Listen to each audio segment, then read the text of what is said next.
जिस दिन दा मेरा खमत फौत हो गया दुनिया ने मैनू परेशान इन्ना कु कर दिता बेसाबा कर दिता किहड़ा इन्हां लोकां ने मेरा रश्का गायब कीता। किस दिन दा मेरा खमत फौत हो गया उन्हां नू पता लग गया हुण ये वेली हो गई ना बेटी हैगा ना बेटा हैगा ना भैन भरा हैगा। अल्लाह दा आसरा है ते अल्लाह दे रसूल दा आसरा मेरे कोल हैगा। 22,000 रुपया मेरा बनदा है ਉਹ ਵੀ ਨਹੀਂ ਇਹਨਾਂ ਮੈਨੂੰ ਦਿੱਤਾ ਨਾ ਮੇਰਾ ਰਸ਼ਕਾ ਇਹਨਾਂ ਮੈਂ ਗਈ ਸਾਂ ਕਚਹਿਰੀ ਆਈਆਂ ਇਹਨਾਂ ਆਈਏ ਮਾਂ ਤੇ ਅੱਡੇ 'ਚ ਉਤਰ ਲੱਗੀਆਂ ਤੇ ਇਹਨਾਂ ਆਖਿਆ ਮਾਈਏ ਤੇਰਾ ਰਸ਼ਕਾ ਚੋਰੀ ਹੋ ਗਿਆ। ਲਾਰੇ ਹੀ ਲਾਈ ਜਾਂਦੇ ਨੇ ਲਾਰੇ ਹੁਣ ਇਹਦੀ ਮਾਂ ਉਧਰ ਬੋਲੀ ਹੈ ਤੇ ਮੈਂ ਗਈਆਂ ਤੇ ਅੱਗੋਂ ਬੀਬੀਆਂ ਵੀ ਲਾੜਦੀਆਂ ਨੇ ਮੇਰਾ ਰਸ਼ਕਾ ਮੈਨੂੰ ਵਾਪਸ ਮਿਲ ਜਾਏ ਕਿਹੜੀਆਂ ਦਿਹਾੜੀਆਂ ਨੇ ਮੈਨੂੰ ਵਾਪਸ ਮਿਲ ਜਾਣਾ ਮੇਰੀ ਰੋਟੀ ਦਾ ਆਸਰਾ ਟੁੱਟ ਪਵੇ। अस्सलाम वालेकुम नाज़रीन, आप देख रहे हैं बागी टीवी और मैं हूं फाइज सुक्ताई। नाज़रीन इस वक्त मैं थाना फैक्ट्री एरिया फ़िरोज़वाला में मौजूद हूं। नाज़रीन अल्लाह ताला किसी को बेआसरा भी ना करे। बड़े बड़े वो लोग जो कि अपने अच्छी ज़िंदगी गुजार रहे होते हैं उनको अंदाज़ा नहीं होता कि उनके साथ जो वाबस्ता लोग हैं उनकी क्या अहमियत है। मेरे साथ ये बुज़ुर्ग खातून मौजूद हैं। आप देख सकते हैं कि इस वक्त जो फुटेज चल रही है दोनों पाँव से वो माजूर हैं, लेकिन इस वक्त उनके हाथ में एक FIR एक दरख्वास्त भी है जो यहाँ पर थाने में देने आई हैं। माँ जी इस वक्त दोनों पाँव से मजूर हैं और इनका खावंद कुछ अर्सा कबल यहाँ फौत हो चुका है। इनका खावंद और ये मेहनत मजदूरी करते हुए इन्होंने कुछ किस्तों पर रक्शे लेकर अपना ज़िंदगी का जो गुजर बसर का तरीका शुरू किया, लेकिन अचानक से इनके खावंद की वफ़ात होती है और उसके बाद इनकी ज़िंदगी कैसे गुजर रही है आइए आपको इन्हीं से ज़ुबानी सुनाते हैं। जी अम्मा जी की हाल है तुहाडा? ठीक है पुत्र अम्मा जी सब तो पहले तुसीं मैनूं ਇਹ ਦੱਸੋ ਤੁਹਾਡਾ ਖਾਵੰਦ ਜ਼ਿੰਦਾ ਸੀ ਉਦੋਂ ਤੁਹਾਡੀ ਜ਼ਿੰਦਗੀ ਕੈਸੀ ਗੁਜ਼ਰ ਰਹੀ ਸੀ? ਉਦੋਂ ਮਸਲੇ ਅਸੀਂ ਆਪਣੀ ਮਿਹਨਤ ਮਜ਼ਦੂਰੀ ਕਰਨੇ ਸਾਂ ਦੋ ਸਿਰ ਜੁੜੇ ਸਾਂ ਮਿਹਨਤ ਮਜ਼ਦੂਰੀ ਕਰਨੇ ਸਾਂ ਅੱਛੀ ਗੁਜ਼ਰੀ ਹੈ। ਜਿਸ ਦਿਨ ਦਾ ਮੇਰਾ ਖਮਤ ਫੌਤ ਹੋ ਗਿਆ ਦੁਨੀਆ ਨੇ ਮੈਨੂੰ ਪਰੇਸ਼ਾਨ ਇੰਨਾ ਕੁ ਕਰ ਦਿੱਤਾ ਬੇਸਾਬਾ ਕਰ ਦਿੱਤਾ। ਮਸਲੇ ਮੇਰਾ ਰਸ਼ਕੇ ਜਿਹੜੇ ਨੇ ਕਿਸ਼ਤਾਂ ਤੇ ਲਏ ਸੀ ਮੈਨੂੰ ਮਹਿਸੂਸ ਹੀ ਨਹੀਂ ਹੁੰਦਾ ਸੀ ਮਿਹਨਤ ਅਸੀਂ ਆਪਦਾ ਸਿਰ ਜੋੜ ਤੇ ਕਰਦੇ ਰਹੇ।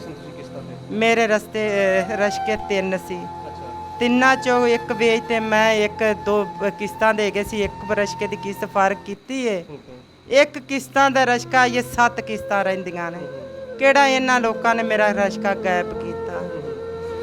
ਨਹੀਂ ਜਦੋਂ ਤੁਹਾਡਾ ਖਾਵੰਦ ਜ਼ਿੰਦਾ ਸੀ ਉਹ ਜਿਨ੍ਹਾਂ ਨੇ ਹੁਣ ਰਸ਼ਾ ਗਾਇਬ ਕੀਤਾ ਉਦੋਂ ਵੀ ਉਹਨਾਂ ਦੇ ਕੋਲ ਨਹੀਂ ਇਹਨਾਂ ਦੇ ਕੋਲ ਨਹੀਂ ਹੈਗਾ ਸੀ ਇਹਨਾਂ ਦੇ ਕੋਲ ਨਹੀਂ ਹੈਗਾ ਸੀ। ਉਦੋਂ ਜ਼ਬੈਰ ਜਿਹੜਾ ਹੈ ਕਾਸ਼ੀ ਜਿਹੜਾ ਸੀ ਨਾ ਉਦੋਂ ਸਹੀ ਚੱਲਦੇ ਰਹੇ ਨੇ ਪਰੇਸ਼ਾਨ ਨਹੀਂ ਕਰਦੇ ਸੀ। ਕਿਸ ਦਿਨ ਦਾ ਮੇਰਾ ਖਮਤ ਫੌਤ ਹੋ ਗਿਆ ਉਹਨਾਂ ਨੂੰ ਪਤਾ ਲੱਗ ਗਿਆ ਹੁਣ ਇਹ ਵਿਹਲੀ ਹੋ ਗਈ। ਅੱਛਾ ਤੁਹਾਡਾ ਕੋਈ ਬੇਟਾ ਉਦੋਂ ਨਾ ਬੇਟੀ ਹੈਗਾ ਨਾ ਬੇਟਾ ਹੈਗਾ ਨਾ ਭੈਣ ਭਰਾ ਹੈਗਾ।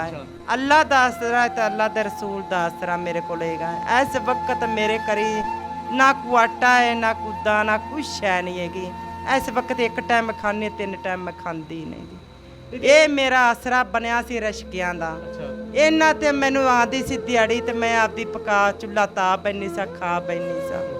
ਉਹ ਵੀ ਆਸਰਾ ਮੇਰਾ 2 ਮਹੀਨੇ ਹੋ ਗਏ ਨੇ ਕਬੀ ਗਿਆ ਮੇਰਾ ਆਸਰਾ। ਇਹਨਾਂ ਨੇ ਮੈਨੂੰ ਦਿਹਾੜੀਆਂ ਦਿੱਤੀਆਂ 22,000 ਰੁਪਇਆ ਮੇਰਾ ਬਣਦਾ ਹੈ ਉਹ ਵੀ ਨਹੀਂ ਇਹਨਾਂ ਮੈਨੂੰ ਦਿੱਤਾ ਨਾ ਮੇਰਾ ਰਸ਼ਕਾ। ਇਹਨਾਂ ਮੈਂ ਗਈ ਸਾਂ ਕਚਹਿਰੀ ਆਈਆਂ ਇਹਨਾਂ ਆਈਏ ਮਾਂ ਤੇ ਅੱਡੇ 'ਚ ਉਤਰ ਲੱਗੀਆਂ ਤੇ ਇਹਨਾਂ ਆਖਿਆ ਮਾਈਏ ਤੇਰਾ ਰਸ਼ਕਾ ਚੋਰੀ ਹੋ ਗਿਆ ਚੋਰੀ ਹੋ ਗਿਆ। ਮੈਂ ਜਾਂਦੀ ਰਹੀ ਇਹਨਾਂ ਦੇ ਘਰ ਮੈਂ ਇਹਨਾਂ ਨੂੰ ਆਖਿਆ ਮੇਰਾ ਰਸ਼ਕਾ ਮੈਨੂੰ ਦਿਓ। ਮੈਂ ਤਰਲੇ ਲੈਂਦੀ ਰਹੀ ਮੈਂ ਵਾਸਤੇ ਕੀਤੇ ਨੇ ਮੈਂ ਰੁੰਨੀ ਪਿੱਟੀ ਬੜਾ ਇਹਨਾਂ ਲੋਕਾਂ ਨੇ ਮੈਨੂੰ ਜਾ ਨਹੀਂ ਦਿੱਤੀ। ਹਰ ਬੰਦੇ ਨੇ ਖਾਣਾ ਲੈ ਤੁਸੀਂ ਰਹਿੰਦੇ ਹੋ ਉੱਥੇ ਤੁਹਾਨੂੰ ਲੋਕਾਂ ਨੇ ਇਹਨਾਂ ਦੇ ਖਿਲਾਫ ਕੋਈ ਕਾਰਵਾਈ ਨਹੀਂ ਕੀਤੀ ਕੋਈ ਲੋਕਾਂ ਨੇ?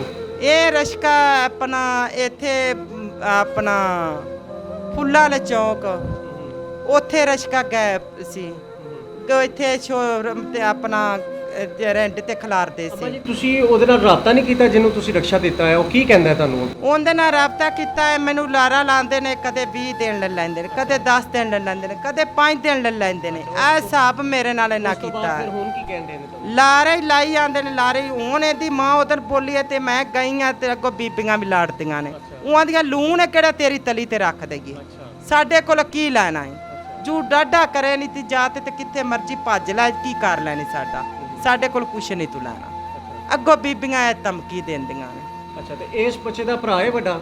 ਇਸ ਬੱਚੇ ਦਾ ਭਰਾ ਹੈ ਵੱਡਾ। बेटा इधर आओ बात सुनो आगे आओ। क्या नाम है तुम्हारा? ऐसा एहसन। रक्षा इनका कहाँ पर है? मुझे नहीं पता। घर आता था आपके? रिश्का हाँ जी। नहीं, वो पहले ग्रीन कलर का लेके आता आता था। रहा इनका रिक्शा कितनी देर तक आता रहा?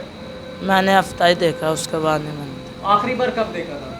आखिरी बार मैंने देखा पीर वाले दिन देखा। पीर वाले दिन देखा। कौन सी पीर? पता नहीं, महीना हो चुका है। महीना हो चुका है।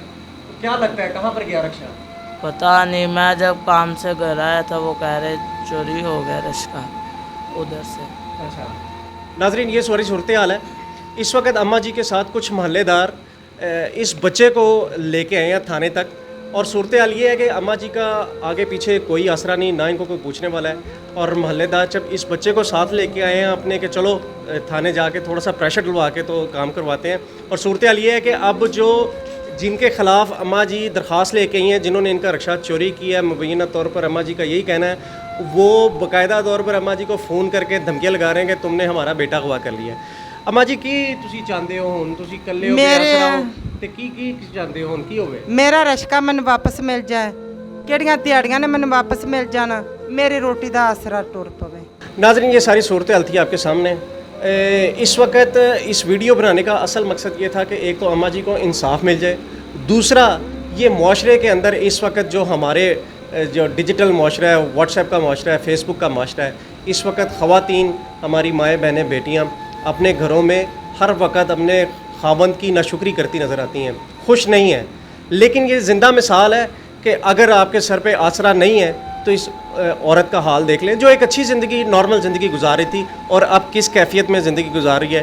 इसकी हर चीज़ पर कब्ज़ा हो चुका है और अब ये सिर्फ इस कागज़ों की मालिक है जो अपने हाथ में लिए थानों कचहरियों का चक्कर लगा रही है। नाज़रीन, मज़ीद वीडियोज़ के लिए देखते रहें बागी TV।